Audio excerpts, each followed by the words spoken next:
Boa tarde, para quem não me conhece, meu nome é Caio Lobo, professor. Nesse momento nós vamos dar início à nossa segunda aula. Os temas serão Direito Fundamental, com relação à situação sobre a liberdade associativa, manifestação, reunião, direito de greve, com relação aos bens, suas limitações ao meio ambiente, desapropriações, limitações administrativas, servidões administrativas. Falaremos brevemente sobre os remédios constitucionais abarcados pela nossa Constituição Federal de 1988, conhecida como Constituição Cidadã, entre eles mandado de segurança, ação popular, ação civil pública, mandado de injunção, habeas corpus e o direito de certidão e petição. Posteriormente seguiremos para emendas constitucionais, falaremos com relação ao critério subjetivo, quem, em que momento, quais são os procedimentos para a sua validação. Falaremos seus impedimentos materiais, circunstanciais. Posteriormente, o nosso último assunto do dia será direitos políticos. Falaremos diferenças entre sistemas majoritários, proporcionais, quem vota, quem pode ser votado, as proibições e compatibilidades. Enfim, um assunto muito interessante, muito atual, em voga. Sigamos. Direitos fundamentais.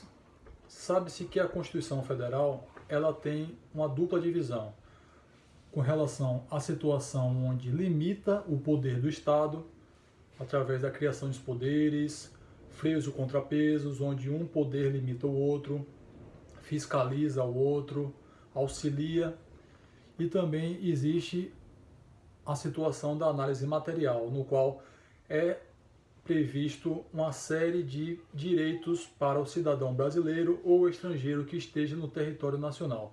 Então nós temos uma dupla divisão, que ambas juntas caracterizam-se como Constituição em sentido material. O que significa isso?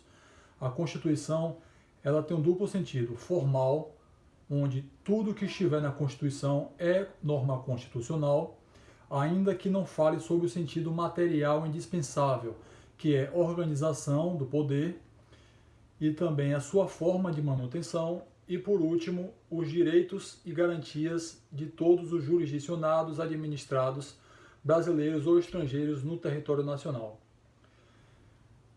Passando sobre essa análise dos direitos e garantias fundamentais, questionou-se se todo o artigo 5º englobaria a totalidade dos direitos fundamentais ou existiriam outros direitos não previstos nesse nosso artigo tão famoso, artigo 5º da nossa Constituição Federal. A decisão foi a seguinte: o rol é meramente exemplificativo, existem outros direitos não previstos, portanto, no artigo 5º. Mas vamos falar sobre eles, pois se trata de uma longa construção histórica, tá bom, cultural, e segundo a nossa Constituição Federal tem aplicabilidade direta e imediata.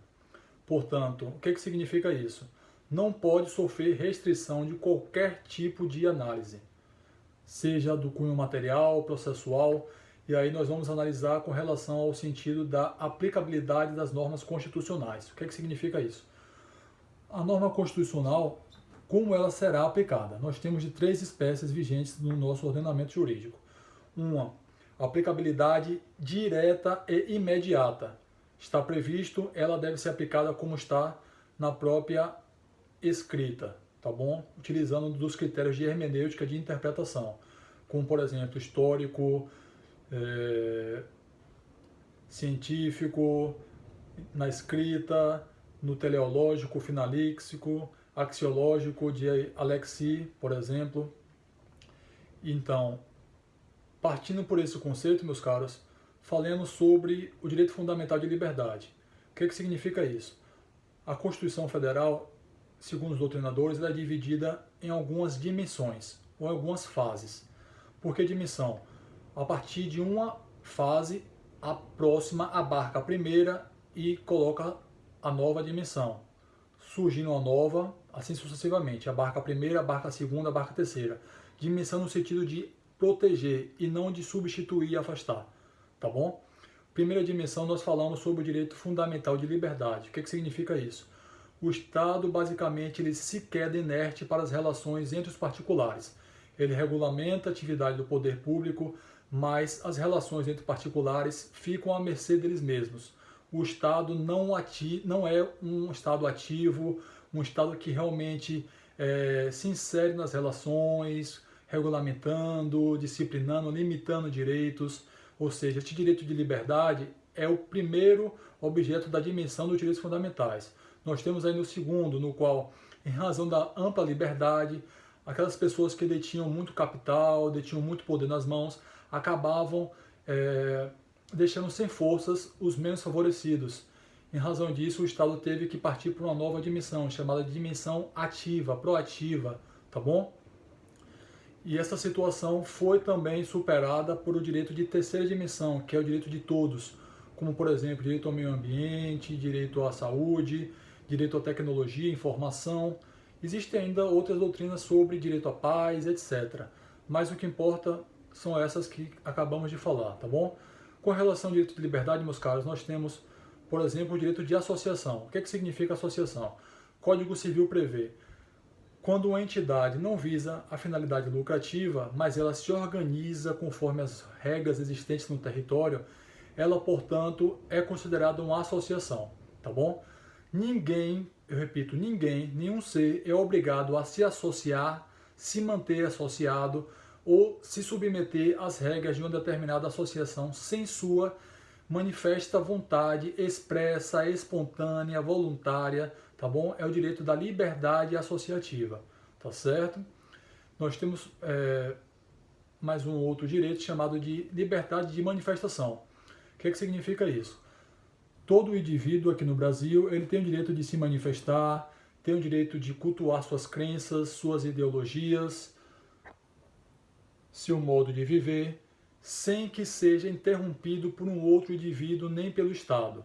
É lógico que no caso de um desrespeito na sua conduta, um excesso na sua manifestação, o Estado pode sim agir, tá bom? Saindo da situação de inércia, uma vez provocado, ele pode ordenar um desagravo, um ressarcimento, por exemplo, entre outras situações existentes no direito, como por exemplo a tutela inibitória, impeça que essa infração seja cometida, uma tutela anulatória, peço que retire essa situação infracional do mundo jurídico, do mundo fático, tá bom? E passemos agora para a nova situação. Direito de reunião, meus caros. O que significa isso? Visto que existe a forma associativa, que é uma pessoa jurídica criada para a regulamentação de direitos entre os componentes, inclusive para com o Estado, nós temos o direito de reunião, que consubstancia-se no caso de grupos que se reúnem em uma determinada localidade, desde que seja sem armas, tá bom? Respeitando a ordem pública e que haja uma prévia comunicação ao órgão público. Eu utilizei o termo comunicação, meus caros. Preste bem atenção nos termos jurídicos utilizados na nossa Constituição Federal, porque eles são de suma importância. Por que comunicação e não autorização? A Constituição não exige uma autorização prévia, tá bom? Exige sim uma comunicação. Comunica-se ao órgão público para saber, por exemplo, se algum outro indivíduo solicitou uma reunião naquele mesmo local, se tem alguma norma que impeça essa reunião de ser efetivada, enfim. Isso demonstra, portanto, que os direitos fundamentais existem, só que eles não são absolutos, até porque não existe direito absoluto. Eles podem sofrer mitigações, inclusive quando comparados com outros direitos. E aí nós temos o conflito de normas. O que é uma norma? Norma nós temos de dois tipos, uma norma regra e uma norma princípio.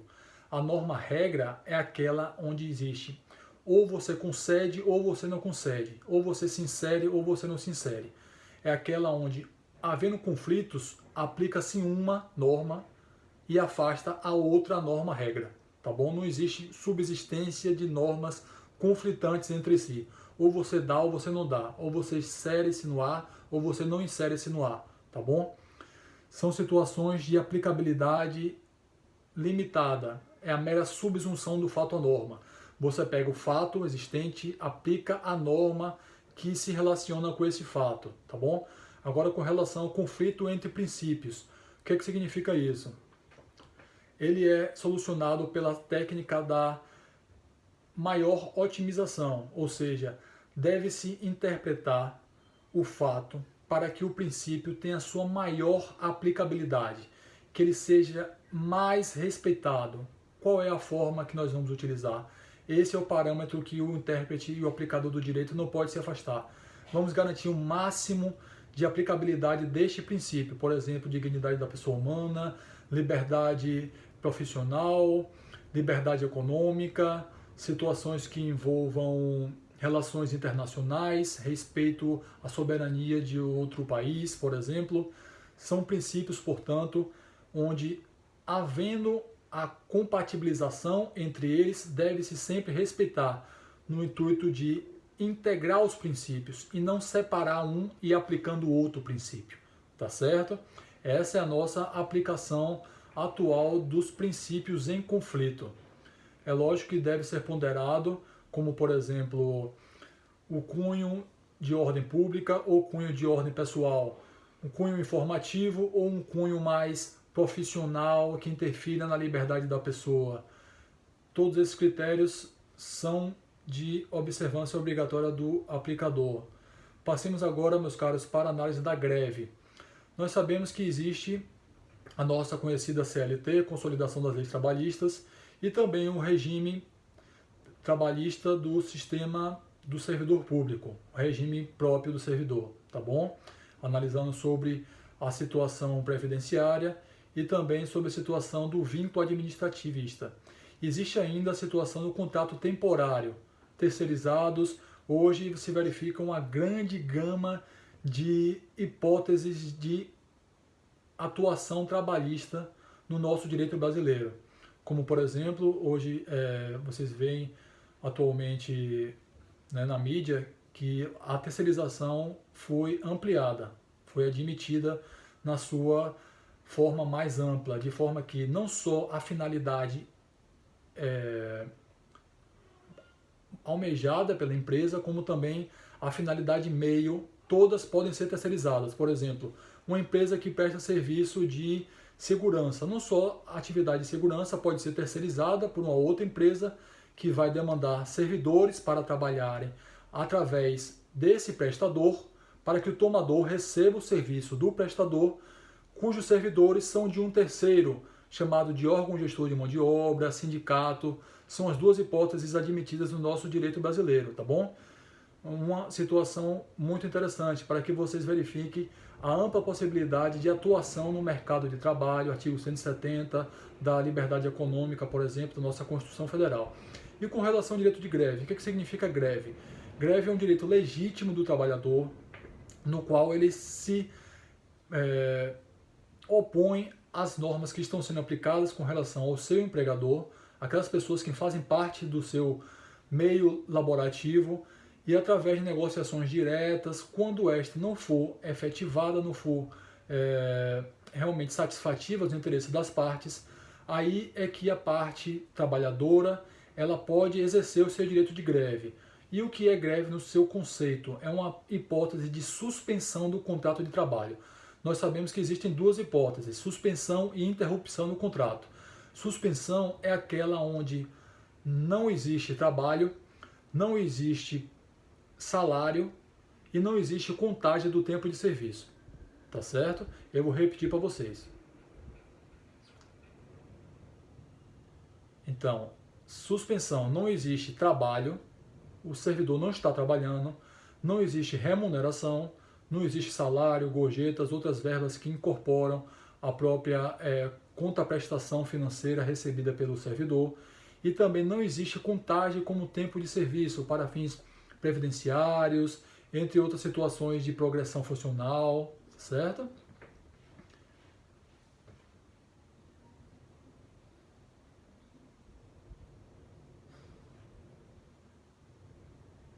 Olha só, boa pergunta. Com relação à pessoa que tem o contrato suspenso, se ele tem direito a algum benefício previdenciário, como por exemplo o seguro-desemprego.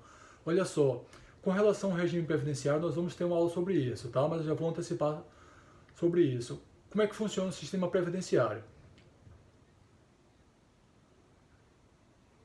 Então, o sistema previdenciário você contribui já pensando em determinado benefício previsto em lei. Se você cumpriu o requisito que está previsto em lei e você está vinculado ao sistema do regime previdenciário, você cumprido o requisito, você tem direito, portanto, a usufruir desse direito adquirido. Ainda que lei posterior venha a ser alterada, modificada, revogada, não importa. Durante a vigência da lei, você cumpriu o direito, você tem a possibilidade de exercer. É um direito subjetivo da parte, tá bom? Basta que você requeira administrativamente e, se for negado, o caso de requerimento judicial. Então, respondendo a sua pergunta, cumprindo o requisito da lei, você tem direito, tá certo? E o que acontece com a situação do direito de greve? Vamos seguir, tá bom? E com relação ao servidor público, foi questionado que existe previsão constitucional de que o servidor público tem o direito de exercer a greve, mas ainda não existe a lei regulamentadora. Portanto, o Supremo Tribunal Federal, saindo daquela esfera da liberdade, no qual a dimensão da Estado liberal, onde o Estado não se intromete nas relações sociais, ele saiu dessa dimensão e foi para a dimensão mais ativa. Ele falou, olha só, nós temos que garantir esse direito constitucional. Se não existe a nossa lei ainda, nós não podemos obrigar o Congresso Nacional a fazer essa lei. Nós temos a separação de poderes de Montesquieu, tá certo? Nós temos os freios e contrapesos, os check and balances, onde um poder auxilia o outro em mútua cooperação, mas ficou decidido que se aplica, portanto, a lei do regime privado para o servidor público, tá certo? É uma forma de garantir a aplicação do direito para a parte. Isso é muito importante. Como vai ser garantido o direito da parte? É essa a interpretação que o intérprete deve realmente buscar, tá bom? No sentido onde a doutrina utiliza do hipotético problemático. Nós temos uma hipótese, nós temos um problema. Vamos olhar para o problema e vamos descobrir a forma de solucioná-lo, tá certo? Passamos agora, meus caros, para a nova análise sobre o direito do patrimônio. Nós sabemos que nosso Estado de Direito, o sistema capitalista, econômico, garante sim o direito à propriedade e todas as suas decorrências, como gozo, uso, disposição e fruição. São as 4 características disciplinadas no nosso Código Civil com relação ao bem, seja ele material, imaterial, bem móvel, imóvel, corpóreo ou incorpóreo. Existem outras classificações, como fungível, infungível, individual, coletivo, tudo isso vocês podem analisar com maior cautela no Código Civil, inclusive, tá bom? Hoje o Código Civil de 2002. Nós temos, inclusive, meus caros, salientando sobre a inexistência de direito absoluto com relação à nossa legislação. O que significa isso? Nenhum direito é soberano, tá certo? Ele pode sofrer limitação. Por isso é que nós vamos falar sobre a desapropriação, limitação servidor administrativa e, inclusive, também limitações relacionadas ao meio ambiente. Sabemos que o meio ambiente, artigo 225 da nossa Constituição, ele é um bem comum de todos, que deve ser protegido para as presentes e futuras gerações. É um bem intergeracional e de terceira dimensão. Nós falamos sobre isso, um direito difuso, um direito que pertence a todos. Portanto, o Estado deve sim atuar nesse sentido para prevenir o meio ambiente de ser degradado, para proteger as áreas ambientais regulamentadas, como unidades de conservação, áreas de proteção permanente, todas previstas no SNUC, Sistema Nacional de Unidade de Conservações, entre outras situações, como competências do poder público, de preservação dos recursos hídricos, que é de competência também do poder público, a água é sim bem de todos, tem um poder econômico, mas pertence ao Estado em sentido amplo, em sentido macro, República Federativa do Brasil. Nós falamos também sobre resíduos sólidos, falamos sobre situações envolvendo energia, tudo isso engloba o meio ambiente, tá certo? Portanto, é necessário que o Estado atue e o particular também fiscalize essa situação que gera sim uma limitação da propriedade. Digamos, uma pessoa adquiriu um bem que está em uma área de preservação permanente ou uma área de reserva legal. Ele tem que respeitar essa área. Houve a limitação da sua propriedade, sem dúvida, ele não pode utilizar em desacordo com a lei. Mas ele pode pedir indenização? Claro que não pode, está previsto na lei, é para todos, é para atingir a todos, está previsto inclusive no próprio local onde se registra o imóvel, o registro geral de imóveis, então ele não pode simplesmente não querer respeitar a proteção do meio ambiente, tá bom? E aí passamos para outra situação, desapropriação da propriedade, a forma mais drástica, meus caros, de o Estado intervir na propriedade alheia, inclusive propriedade do próprio poder público. Nós falamos, existem duas formas, análise subjetiva do Estado poder desapropriar um bem. Estado em sentido amplo, União, Estado-membro e município, e também com relação a intervir no bem do particular ou poder público desapropriando o bem do poder público, desde que seja sempre do maior para o menor. União desapropria bem do Estado ou do município e o Estado desapropria bem do município. Não pode ser o inverso. Por exemplo, o município não pode apropriar um bem do Estado ou da União, ou o Estado não pode apropriar um bem da União, tá certo?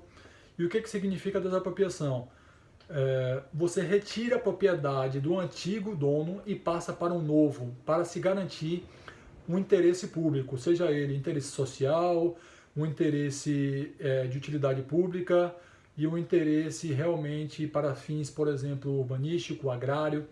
Todas essas hipóteses estão previstas em leis específicas, em decretos, tá certo? Que deve ser muito bem aplicado. Nós sabemos que o direito público, no sentido da legalidade, significa só pode atuar quando a lei permite. Se a lei autoriza, o administrador pode atuar, legalidade é estrita. Já o particular, ele pode atuar desde que a lei não proíba, é a legalidade mais ampla. Existe proibição? Não, então o particular pode atuar. Eu quero estacionar meu carro, tem uma placa de proibido? Não, então é permitido, não é proibido, é permitido. Já o servidor público, aquele que está investido na jurisdição, que está para aplicar o interesse público, ele só pode atuar quando existe lei no caso, exceto algumas hipóteses, como por exemplo a teoria do non-liquid, onde o juiz, mesmo não havendo hipótese prevista na lei, ele tem que dar uma decisão, tá certo?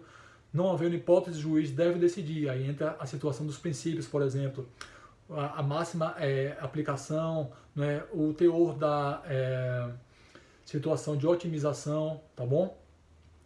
Analisando a situação da limitação administrativa. O que significa isso? Uma limitação, meus caros, também está prevista em lei, só que abarca um grande número indeterminado de pessoas, mas são determináveis sim. Vou explicar agora para vocês um exemplo bem claro, tá bom? Por exemplo, vamos construir um aeroporto. Sabe-se que não pode ter prédio em determinada altura sob pena de não dar para o avião conseguir pousar. Essa limitação administrativa vai atingir a todos os imóveis dessa região para que efetivamente se respeite a lei e se consiga atingir o interesse público. E aí também, novamente, é o Estado intervindo na propriedade privada, tá bom? Tem que estar muito bem previsto na lei para que não hajam excessos, não hajam benefícios para alguns e prejuízos para outros que sejam desproporcionais, respeitando o princípio da igualdade, onde todos são iguais perante a lei, só podendo ser diferenciado na medida das suas desigualdades, conforme o nosso saudoso Rui Barbosa trouxe à tona a nossa igualdade em sentido material. Tratemos os iguais com igualdade e os desiguais na medida da sua desigualdade. Falaremos agora sobre a servidão administrativa. É muito parecida com a limitação, tá bom? Só que a diferença, segundo os doutrinadores administrativistas, se refere a servidão, existe um prédio servidor e outro serviente. Existe um ente que detém esse poder, tá certo? Ele é chamado de servidor, e o outro que é submisso, que é realmente incorporável nessa situação como o ente serviente. E também se refere ao interesse público, no qual se delimita qual é a finalidade e o indivíduo serviente se submete às nossas regras, como por exemplo, você tem uma casa e tem a obrigação de colocar uma placa do nome da rua, por exemplo, tem que colocar autorização para que o poste passe. Ok.